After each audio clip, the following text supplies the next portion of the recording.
কুমিল্লার ১৪ গ্রামে নিহত ১৩ ইটভাটা শ্রমিকের বেশিরভাগই নীলফামারীর জল ঢাকার স্কুল ছাত্র। দারিদ্র্য পীড়িত এলাকায় শ্রমের মূল্য কম থাকায় বাধ্য হয়ে অপেক্ষাকৃত উন্নত এলাকায় শ্রম বিক্রি করতে যান তারা। বিশ্লেষকরা বলছেন, দেশে শ্রমিকদের মজুরি বৈষম্য আর দারিদ্র্যের বিরুদ্ধে যুদ্ধ এখনও যে শেষ হয়নি, এই ঘটনা তারই উদাহরণ। রতন সরকারের রিপোর্ট, ক্যামেরায় ছিলেন শাকিল মাহমুদ। শুক্রবারের মর্মান্তিক এই ঘটনা আঘাত এনেছে বিবেকবান মানুষের মর্মমূলে, একই সঙ্গে উস্কে দিয়েছে কিছু প্রশ্ন। দেশ উন্নয়নের ধারায় এগিয়ে গেলেও স্কুলের গণ্ডি না পেরোনো এতগুলো কিশোর ছেলেকে কেন ভাটার অগ্নিচুল্লি লাগোয়া ছোট্ট শেডে গাদাগাদি করে ঘুমন্ত অবস্থায় প্রাণ হারাতে হলো, এই প্রশ্ন ছিল নিহত ১৩ শ্রমিকের গ্রামের কাছাকাছি কচুকাটার এই ইটভাটার শ্রমিকদের কাছে। মনে করে এখানে আমি কাম করতেছি সারাদিন ৩০০ টাকা, দেখা যাচ্ছে আমি যদি ঢাকায় কামি করি তাহলে ৬০০ টাকা। সর্দারকে বলে আমাকে ৬,০০০, ৭,০০০, ৮,০০০ টাকা দেন, আমি সেজনে ওটা শোধ করব।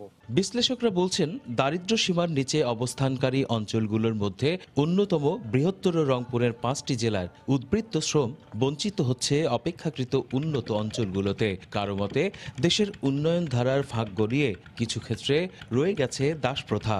এই অঞ্চলের শ্রমিকদের অগ্রিম শ্রম তারা কিনে নিয়ে তাদেরকে এখান থেকে গরু বাছুরের মতো নিয়ে যাওয়া হচ্ছে। তাদের অগ্রিম টাকা নেওয়ার কারণে তারা সেখানে শ্রম দাসত্বের শৃঙ্খলে আবদ্ধ হয়। শিল্প বাণিজ্যের সঙ্গে জড়িতরা বলছেন, এই অঞ্চলে শিল্প বিকাশ না হওয়ায় দারিদ্র্যের কারণ। সরাসরি না হলেও পরোক্ষভাবে কর্মসংস্থানের অভাবের কথা স্বীকার করছেন স্থানীয় জনপ্রতিনিধি।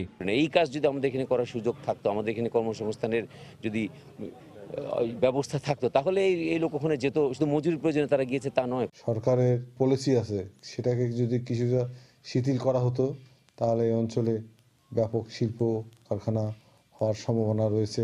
সারা দেশে অভিন্ন পারিশ্রমিক নির্ধারণ, শ্রম আইন প্রয়োগে উদাসীনতা, দুর্বলতা ছাড়াও উন্নয়নের ক্ষেত্রে আঞ্চলিক বৈষম্য দূর করতে না পারাকে দারিদ্র্য দূর করতে না পারার বর্তমান কারণ বলে মনে করছেন সংশ্লিষ্টরা। রতন সরকার, সময় সংবাদ, রংপুর। এ বিষয়ে কথা বলতে রংপুর থেকে আমাদের সঙ্গে সরাসরি যোগ দিচ্ছেন রিপোর্টার রতন সরকার। যাব তার কাছে। রতন, আমরা আজ এই বিষয়টি নিয়ে আলোচনার জন্য এখানে রয়েছি। আমাদের সঙ্গে রয়েছেন এই আমাদের সমাজের যে শ্রমিক শ্রেণী আছেন তাদের কয়েকজন প্রতিনিধি, আর আছেন আমাদের সঙ্গে নুরুন নবী শান্ত, যিনি আসলে এই অঞ্চলে উন্নয়ন কর্মী, এনজিও কর্মী হিসেবে এবং একজন লেখক, প্রাবন্ধিক হিসেবে এখানে প্রতিষ্ঠিত। আমরা প্রথমে আসলে আসি, একটু জেনে নেই যে এই অঞ্চলের থেকে শ্রমিকেরা কেন আরেক অঞ্চলে যায়। একই দেশে তবে কি যে পারিশ্রমিক শ্রমিকদের সেটিকে কোনো তারতম্য আছে কিনা, কোথাও বেশি কোথাও কম। আমি একটু জানতে চাই আপনাদের কাছে যে এই অঞ্চল থেকে মানুষ কেন আরেক জায়গায় যায় শ্রম কাজের জন্য, এটা কি আপনি কি জানেন এই বিষয়টি নিয়ে? তো আমাদের এলাকায় কলকারখানা খুবই কম, এজন্য মানুষে অন্য এলাকায় যায়। তো এখানে কম থাকুক, কিন্তু যতটুকু থাকে সেখানে কি পারিশ্রমিক যেটা পাওয়া যায় সেটাও কি কম বেশি আছে কিনা? হ্যাঁ, অনেকটাই কম এই এলাকাতে। কি রকম একটু যদি বলতেন। দিনে 250 থেকে 300 টাকা পাওয়া যায় এখানে। আচ্ছা, এই 250-300 টাকা দিয়ে কি একজন শ্রমিকের চলে? এখনকার বাজারে খুব কষ্ট হয়ে যায় চলাটা। আচ্ছা, কষ্ট হয়। আমরা আরেকজনের কাছে একটু জানতে চাই। ভাই, আপনিও তো কাজ করেন, কিন্তু আমরা তো দেখি যে আসলে প্রতিদিন অসংখ্য মানুষ আসলে এই অঞ্চল থেকে আরেক অঞ্চলে চলে যায়। কেন এটা আপনি কি দেখেন? এখানে কলকারখানা নাই রংপুরে, মনে করেন মানে কলকারখানা থাকলে তখন ঢাকা শহর অন্যখানে যাইতো না। এখানে কলকারখানা নাই, গ্যাস নাই, এই জন্য ঢাকা শহরে যায় মানে কাজকর্ম করে। এখানে নাই, এখানে থাকলে ভালো হইতো, এখন ঢাকা যাইতে লাগতো না, রংপুরে থাকলেই এখানে হইতো। আচ্ছা, আমরা আসলে বিষয়টি বুঝলাম, যে দেখলাম যে তারা কি বলছে। এই অঞ্চলের শান্তু ভাই, নুরুনবী শান্তু ভাই, আপনি দীর্ঘদিন থেকে কাজ করেন এই অঞ্চলের মানুষের দারিদ্র্য, আপনি দারিদ্র্যের শিকড় সন্ধানী একজন কি বলবো যেন অনুসন্ধান করেছেন। এই বিষয়টিকে আমরা যে সাম্প্রতিক যে এই দুর্ঘটনার পর যে বিষয়টি আলোচনায় আসছে, এটি আপনি আপনার ভাষায় একটু বলবেন কিনা? দুটো জায়গা আছে আসলে। মানুষ তো বেঁচে থাকতে চায়, তো বেঁচে থাকার জন্য যদি সে নিজের জায়গায় সুযোগ না পায় তাহলে স্বভাবতই সে অন্য একটা জায়গায় যায়।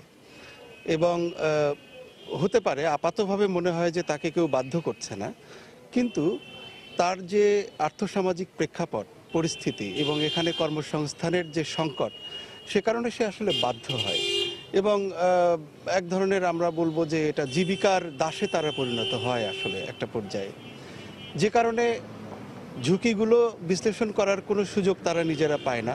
শুধুমাত্র খেতে হবে, বেঁচে থাকতে হবে, সংসার টিকিয়ে রাখতে হবে, এজন্য তারা সব রকমের ঝুঁকি নিয়ে কিন্তু বাইরে চলে যায়, দক্ষিণাঞ্চলে চলে যায়, ঢাকায় চলে যায়।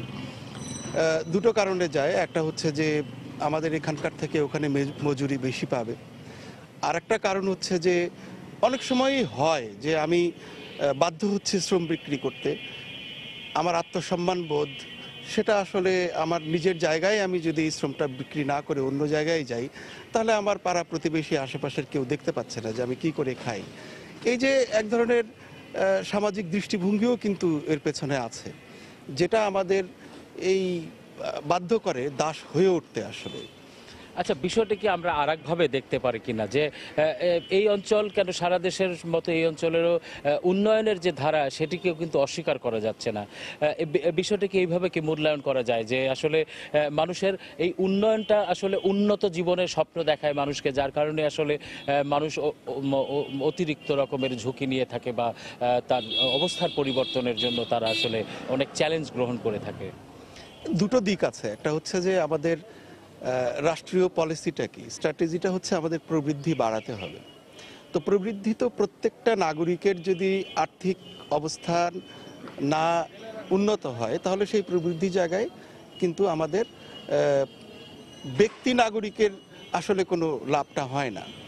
কারণ আপনি জানেন যে আমাদের এই রংপুর অঞ্চল বলা হয়ে থাকে সবচেয়ে দরিদ্রতম অঞ্চল, সবচেয়ে পিছিয়ে থাকা অঞ্চল। এর কারণগুলোও কিন্তু অনুসন্ধান করা হয়েছে, অসংখ্য গবেষণা করা হয়েছে, বিআইডিএস করে, পিকেএসএফ করেছে খুব সম্প্রতি, এবং বলাই হচ্ছে যে কুড়িগ্রাম অঞ্চল, নীলফামারী অঞ্চল, লালমনিরহাট অঞ্চল, এই জায়গাগুলোতে দারিদ্র্যের প্রধানতম কারণ হচ্ছে এখানে কাজের সুযোগ নাই। দেশে এক ধরনের অপপ্রচারণা আছে যে এই অঞ্চলের মানুষ একটু অলস, বাইরে যেতে চায় না, কিন্তু আমরা দেখি যে না, প্রতিদিন বাস ভর্তি মানুষ কিন্তু বাইরে কাজের জন্য যাচ্ছে। তো ফলে মানুষ কর্মবিমুখ এই কথাটা প্রথমত সত্য নয়।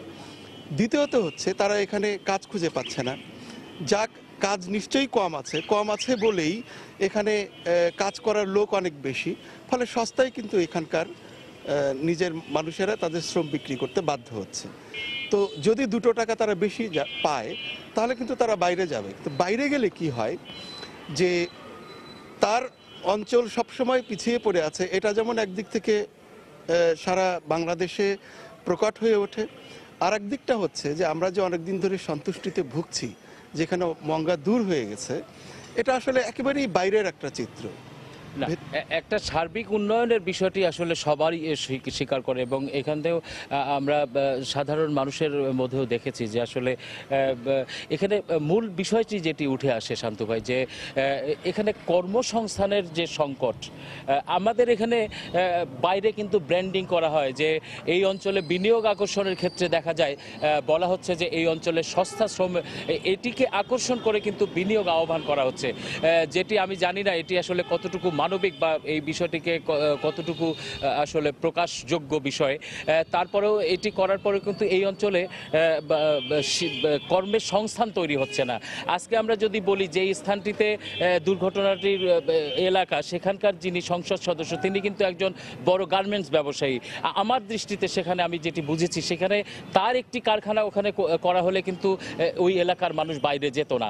তাহলে আপনি কি মনে করেন যে আসলে এত সুযোগ থাকার পরেও কেন এখানে শিল্পের বিকাশ হচ্ছে না, যদি ছোট্ট করে একটু বলতেন? প্রথমত হচ্ছে আমাদের যেটা পর্যবেক্ষণ, যারা ব্যবসায়ী তিনি রাজনীতিতে আসুন কিংবা না আসুন, তার হিসাব থাকে হচ্ছে প্রফিট করা। তো সেই প্রফিট তিনি যেখানে বেশি করতে পারবেন সেখানেই কিন্তু যাবেন। কিন্তু একটা দেশের উন্নয়নের বড় একটা মাপকাঠি, উন্নয়ন প্রক্রিয়ার বড় একটা পদ্ধতির একটা অংশ হওয়ার কথা ছিল কর্মসংস্থান সৃষ্টি করা। বাংলাদেশে এই মুহূর্তে এই আমরা গত বছরও এর আমাদের যিনি অর্থমন্ত্রী ছিলেন আবুল মাল আব্দুল মুহিত, তিনি নিজেই কিন্তু বলেছেন যে এখনো 3 কোটি মানুষ আমাদের দারিদ্র্য সীমার নিচে, এবং বিআইডিএস এর হিসাব হচ্ছে বাংলাদেশে এই মুহূর্তে 4 কোটি মানুষ গরিব। শান্ত ভাই, সময় স্বল্পতার কারণে শেষ করতে হচ্ছে, কিন্তু তারপরে আপনি যে বিষয়টি বললেন যে আসলে গত অর্থমন্ত্রী নিজে স্বীকার করেছে, এবং এখানে যে আমাদের সরকারের পক্ষ থেকে বিশেষ কিছু উদ্যোগও নেওয়া হয়েছে, উত্তরা ইপিজেড হয়েছে এবং ভবিষ্যতে আরও পরিকল্পনা রয়েছে। সবচেয়ে বড় বিষয় যে এই সংকটটিকে আসলে সরকারের পক্ষ থেকে অ্যাড্রেস করা সম্ভব হয়েছে। তো এই ছিল আজকে আলোচনার। আমরা ফিরছি স্টুডিওতে। শ্রম বৈষম্যের বিভিন্ন দিক নিয়ে আমরা আলোচনা শুনছিলাম। সঙ্গে ছিলেন আমাদের সহকর্মী রতন সরকার এবং তার সঙ্গে ছিলেন অতিথিরা।